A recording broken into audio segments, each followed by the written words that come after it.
Iran যুদ্ধ নতুন করে এই মুহূর্তে মনে করিয়ে দেওয়ার কিছু নেই, কারণ যেভাবে যুদ্ধ চলছে পুরো বিশ্বের অর্থনীতি থমকে যেতে চলেছে। নিশ্চয়ই আমরা কম বেশি প্রায় সবাই অবগত। তবে প্রশ্ন, ইরান যেভাবে ইসরায়েল ও আমেরিকার সাথে যেভাবে যুদ্ধ চালিয়ে যাচ্ছে, তাদের সর্বোচ্চ নেতা আয়াতুল্লাহ খমেনি, প্রতিরক্ষামন্ত্রী, সেনাপ্রধানসহ আরও 40-50 জন দেশের সর্বোচ্চ নেতৃত্ব নিহত হওয়ার পর আন্তর্জাতিক মিডিয়াগুলো বলতে শুরু করেছিল হয়তো ভেনেজুয়েলার মতো এবার ইরানের সেরকমই অবস্থা হবে।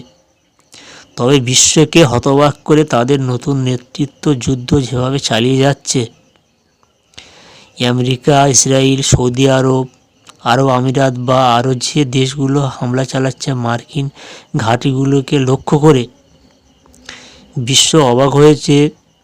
তারা যেভাবে অ্যাটাক করছে, মনে হয় আমেরিকা কখনো ভাবেনি যে ইরান এভাবে তাদের অ্যাটাক করবে বা চ্যালেঞ্জ জানাবে।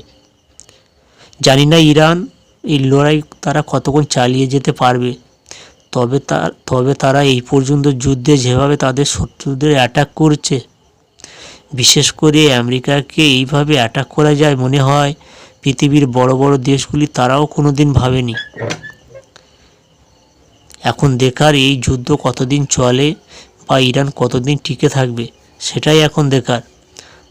নাকি ইরান একটা শক্তিধর রাষ্ট্র হিসাবে পৃথিবীতে উত্থান হবে, নিশ্চয়ই সময় সেই উত্তর দেবে।